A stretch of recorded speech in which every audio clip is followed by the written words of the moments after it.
Beni dünyanın her bir yerinden seyreden vatanımın güzel ve değerli insanlarını saygı ve sevgiyle selamlıyorum değerli izleyiciler. Kanalıma hoş geldiniz. Bugünkü haberim, biliyorum belki sizler de duymuşsunuzdur. Bundan sonra Almanya'dan Türkiye'ye gittiğiniz zaman Almanya ehliyeti 6 ay geçerli değil, 2 sene süresiyle geçerli olacak. Olacak diyorum, bakın dikkatli dinleyelim. Şimdiye kadar 6 ay geçerliydi. Müsaade ederseniz şöyle yazılmıştı. Almanya ehliyeti Türkiye'ye giriş tarihinden itibaren yabancılar için ilk 6 ay boyunca ek bir işleme gerek kalmadan geçerlidir. Değerli izleyiciler, bundan sonra 2 sene geçerli. Kimlere geçerli? Türk vatandaşlarına, Türk pasaportu olanlara, mavi kart sahibi olanlara.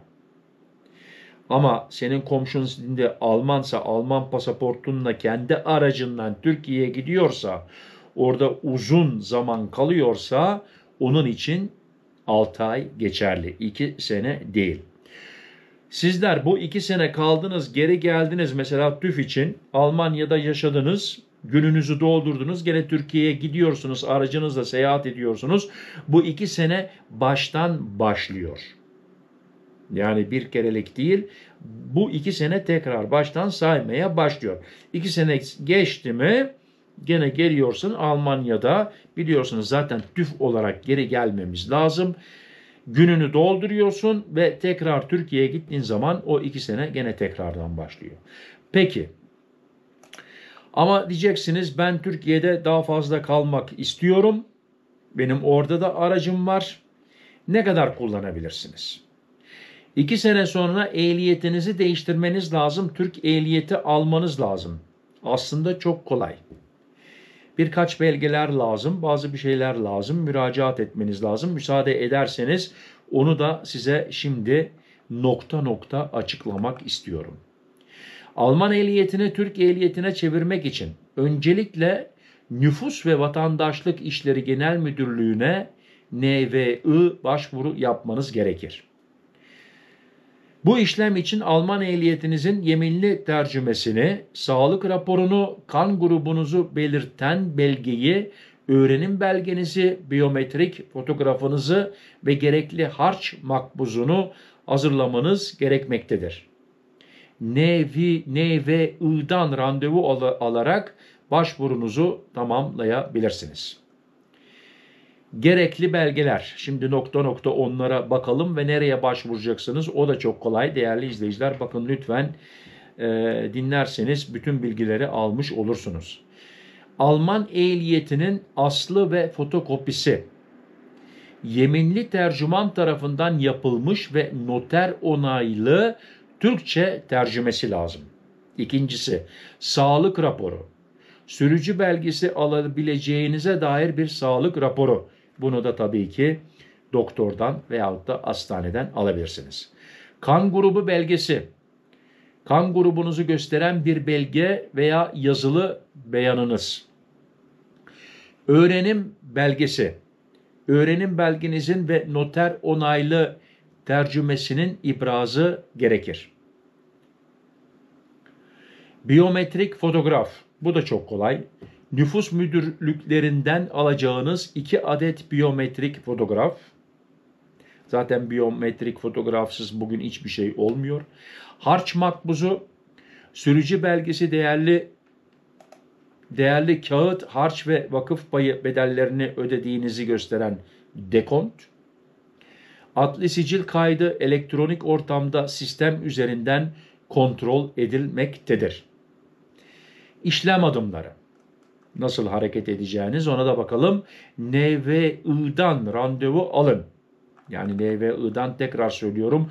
Nüfus ve Vatandaşlık İşleri Genel Müdürlüğü oluyor. Nüfus ve Vatandaşlık İşleri Genel Müdürlüğü'nün Alo 199 numaralı çağrı merkezini arayarak ehliyet çevirme işlemi için randevu alınmalıdır.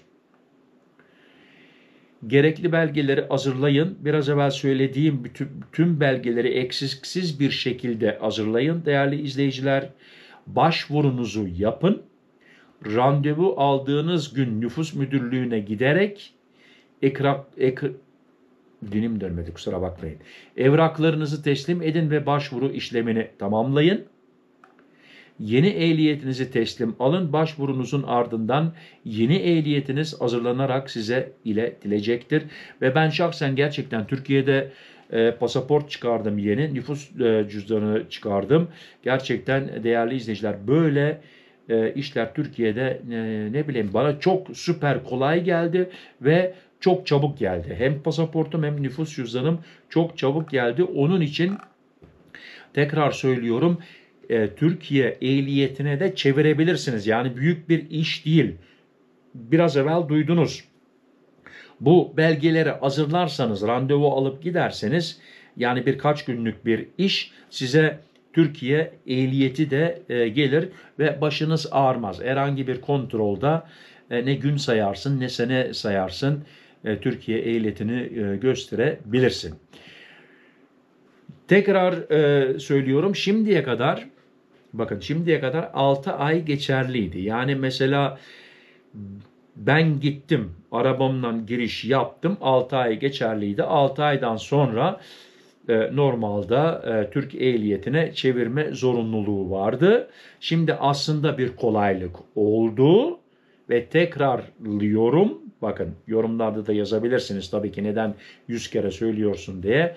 Türk vatandaşları ve mavi kart sahipleri. Yani şimdi Almanya'dan bana birisi sorarsa, ama ben Alman vatandaşlığına geçtim ama mavi kartım var, sen de 2 sene kullanabilirsin.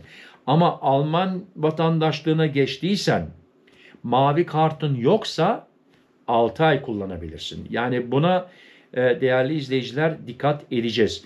Yani bazı Almanlar da var, biliyorsunuz, Antalya, Alanya tarafında ev almışlar, bir daire satın almışlar, gidiyorlar orada uzun zaman kalıyorlar, hatta hiç geri dönmeyenler var, 3-4 sene kalıp geri dönenler var, kendi aracından gidip gelenler var, orada araç almış olanlar var. Onlar için değerli izleyiciler 6 ay geçerli. 6 aydan sonra Türk ehliyetine çevirme zorunluluğu var. Onlara 6 ay. Yani buna dikkat edelim. Bu konuda hata yaparsanız, tabii ki Türkiye'deki sistemlerden her şey şimdi çabucacık öğrenebiliyor.